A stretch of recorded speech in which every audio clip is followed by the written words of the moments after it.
What's going on, everybody? It's Joel here, and today we're going to be talking about the performance of the TYR CXT-2 Elites.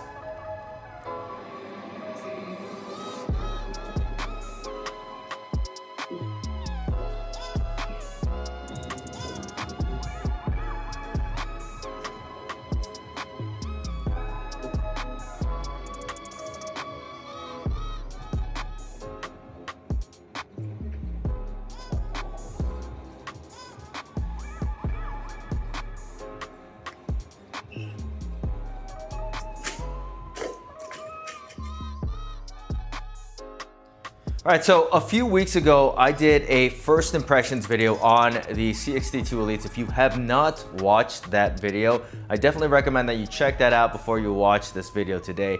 In that one, I go over like the build quality, the construction, my initial thoughts and sizing them right out of the box. Today, we're mainly gonna be focused on the performance aspects of the CXT-2 Elites and some of the stuff that I didn't talk about or I needed to update at a later time. So the first thing that we're going to talk about today is going to be how the shoes handle rope climbs. Now, I did not actually do any rope climbs in the last month of having these shoes.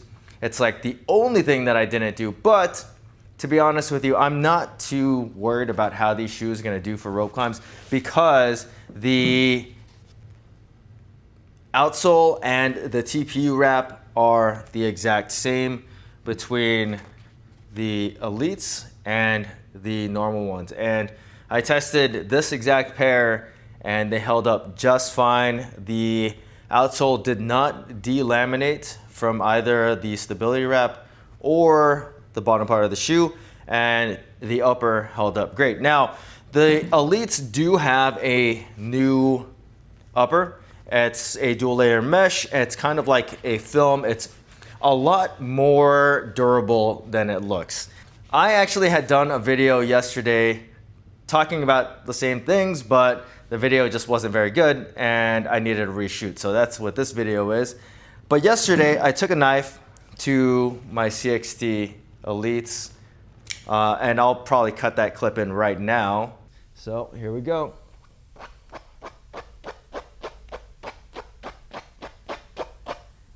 And the damage that the knife did to the Elites was honestly not all that bad. I thought it was actually gonna do more damage.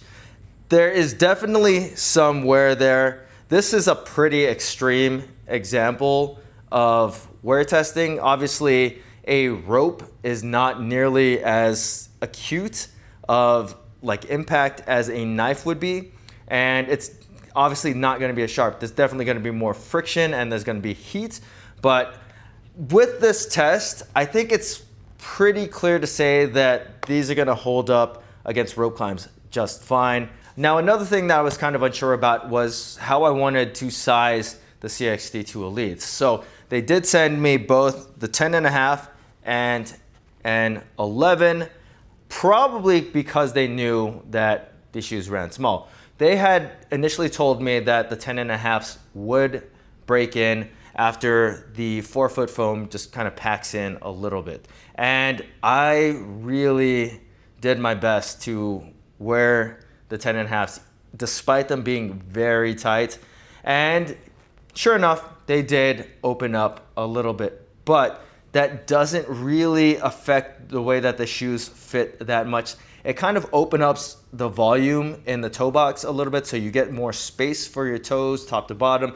But my problem with the 10.5s is that my toes are all the way at the very front part of the shoe and they are always making contact with the front of the shoe. That's personally not how I like to wear my shoes. I don't think that's a good way that anyone should wear their shoes. So my pick when sizing the CXT-2 Elites is going to be the size 11, which out of the box felt much better than the 10.5s.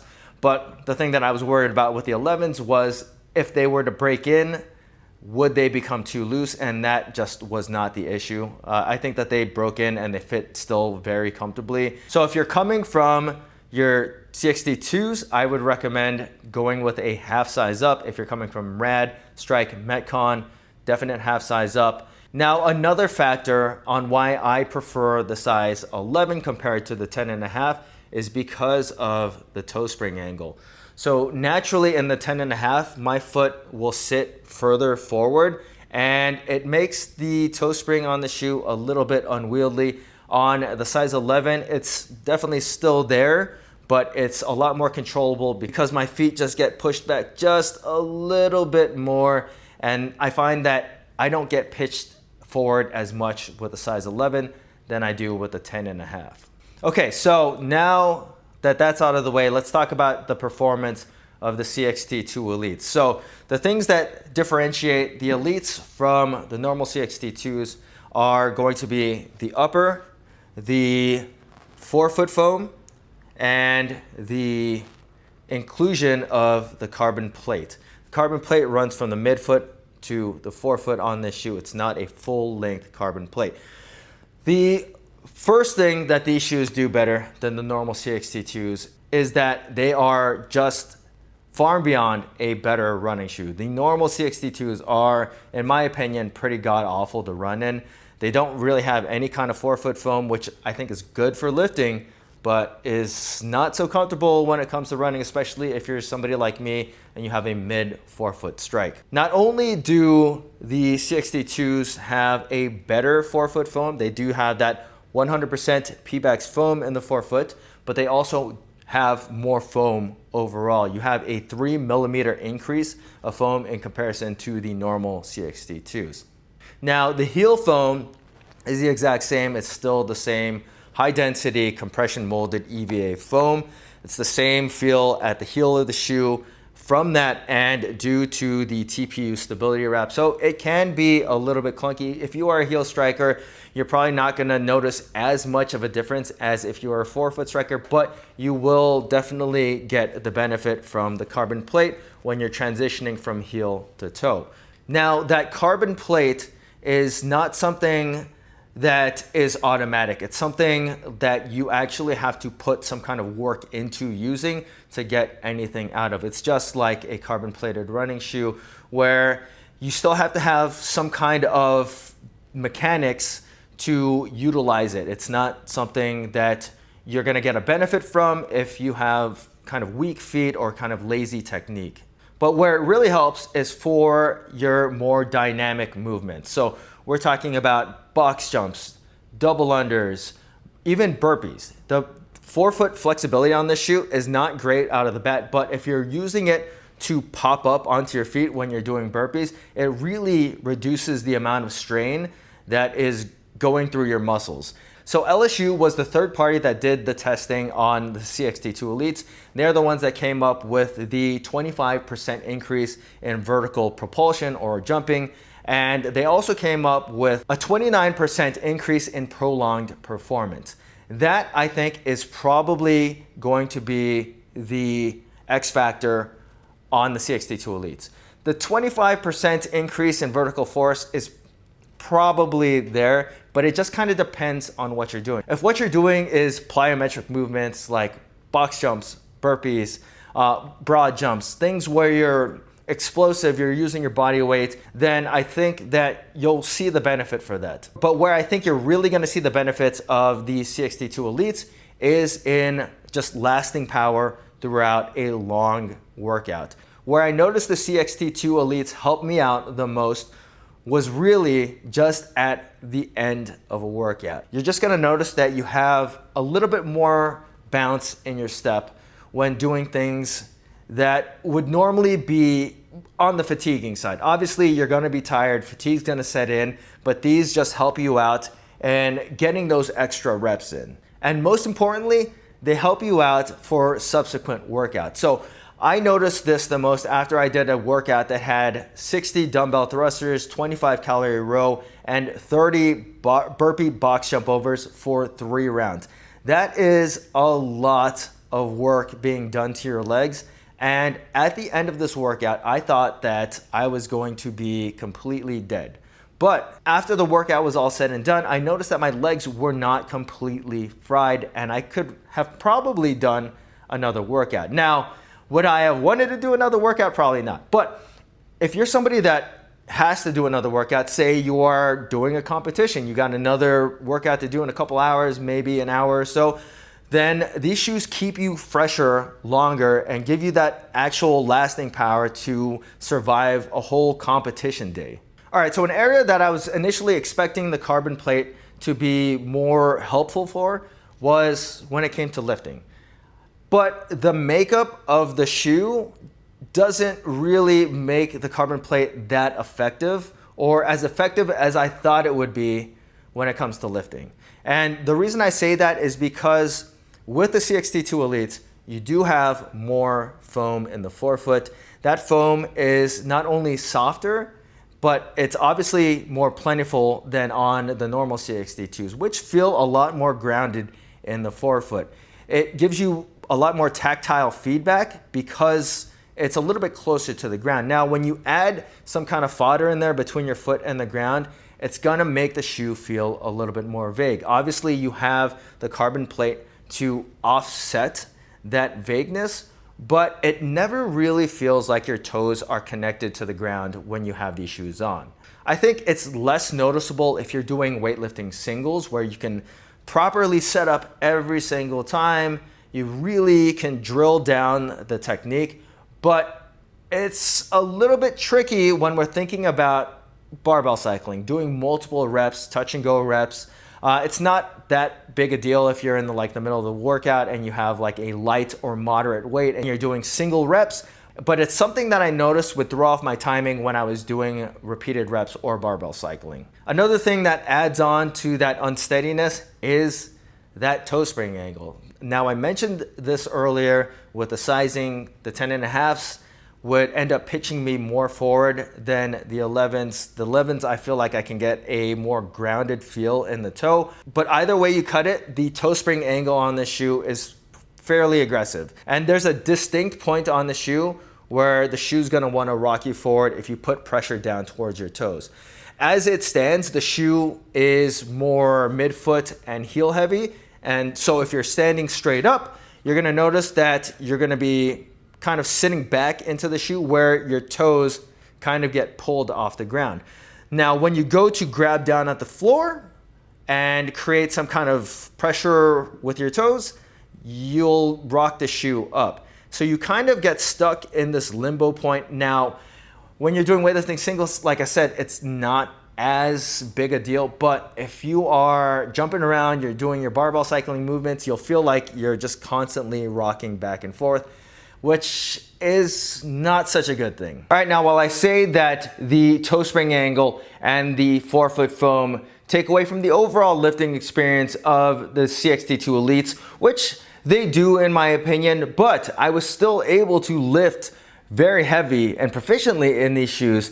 With a certain amount of adjustments and body control, you get used to not having as tactile feedback as like the normal CXT-2s, and also the toe spring angle, which really only becomes an issue at the very front part of the shoe. Whereas the rest of the shoe, from the midfoot, probably about the balls of your feet, onto the heel, are really stable. So while you do get rocked forward, you can rock yourself back to a very stable position in these shoes. Another thing that I also really liked about the CXT-2 Elites is how well the upper holds your feet in place. Your feet aren't sliding around, the shoes never feel sloppy. Obviously, they're not super duper wide, but I think the trade-off for having a more structured upper that makes lifting more secure is an even trade-off for having a really wide toe box. So the thing that you need to get used to when lifting in the CXT-2 Elites is that while they don't feel quite as grounded, they're still very responsive. And that response is added in from the use of the carbon plate. That offsets the extra foam that is also softer. After a few lifts, you're gonna get used to the timing, and then these are gonna be very good lifting shoes. Now, another area where you're not really gonna see any kind of benefit from the carbon plate is when it comes to slow lifts. If all you're doing is like back squat, deadlift, then you're probably better off sticking with the normal CXT-2s. You do get that mechanical advantage from the 7mm drop as compared to the 4mm drop. Maybe the 4mm drop would help you a little bit when it comes to deadlifting, but on the flip side, the shoe has a little bit more forefoot foam, which is for sure squishy. So when you're deadlifting in these shoes, you're gonna notice the forefoot compressing a pretty good amount, whereas on the normal ones, it doesn't compress at all because there's not a lot of forefoot foam to start with. Now I did notice that the midfoot to heel on these shoes was extremely stable. The Surge NRG foam does not compress and is very dense. Though, once again, it's the same exact makeup that is on the normal CXT-2s, which I think when it comes to certain lifts might actually be the better option compared to the CXT-2 Elites. I still think that if I was going for a 1 rep max snatch, clean, deadlift, or squat, I'd probably go with the normal versions over the Elite versions. All right, so when it comes down to it, where I think the CXT-2 Elites do the most work is for workouts that involve pretty heavy plyometrics or gymnastics movements, maybe even a little bit of running paired with light to moderate weight barbell work.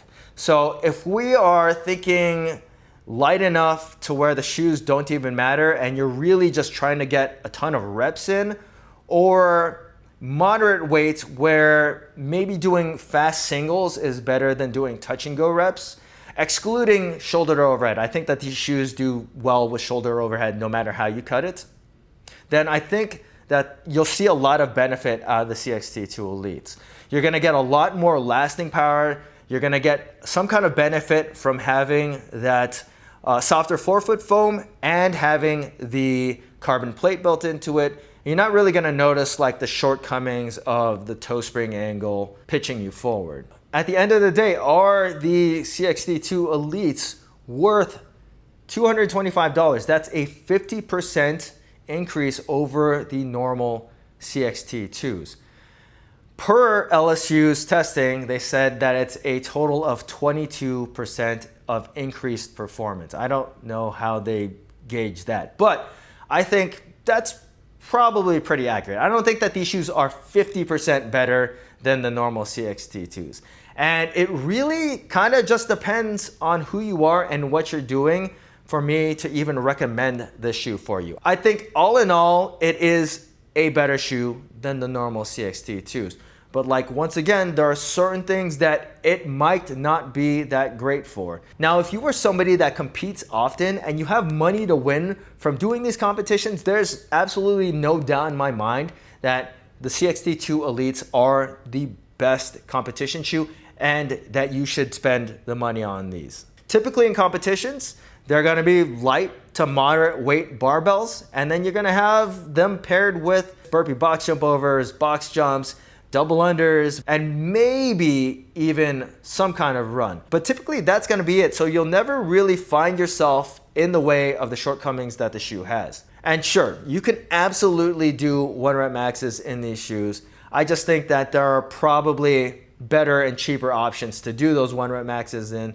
But I mean, if you needed a one and done shoe, the Elites are gonna do everything that you need them to do. They're gonna really excel for your Metcons. They're gonna be better when it comes to running, but obviously they're still not a running shoe, and they're just gonna be marginally better for your slower movements. If you're a normal person looking into buying the CXT-2 Elites, I'd say it's cool tech, but you don't need to be spending your money on a shoe like this, especially if you are just training for fitness. You probably don't need to get the edge on your fellow gym goers or anything, but I mean, I guess if you were that competition minded, then something like this would help you out.